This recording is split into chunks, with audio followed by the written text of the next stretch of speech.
আছে দেখুন, ই কোথায় আছে? ইনার পোর্শন আছে, তখন ভালো ই আছে ইনার পোর্শন। তাহলে মানে ইনার গাইডওয়েজ, ইনার গাইডওয়েজ বলা হয় এটাকে, যে ইনার গাইডওয়েজ ভিটা আর ফ্ল্যাটটাতে ইনার পজিশন মানে অভ্যন্তর আছে, ভিতরের দিকে আছে। আর গ্যারেজটা যে যখন মুভমেন্ট করছে এটা কি আছে? আউটার পোর্শনে আছে, আর আউটার গাইডওয়েজে আছে।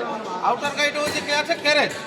ওটা এখন মেকানিজমটাই আছে আউটার গাইডওয়েজে, আর ইনার গাইডওয়েজে কি আছে? টেলিস্কোপ।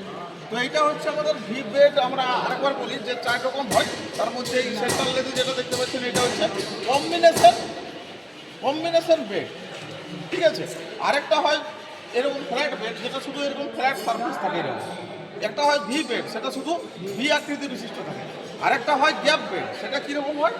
এই যে পোর্শনটা এখান থেকে শুরু হয়ে এখানে শেষ হচ্ছে, এটা এখান থেকে এই জায়গা পর্যন্ত মোটামুটি থাকে না, তারপরে এখান থেকে এতটা থাকে।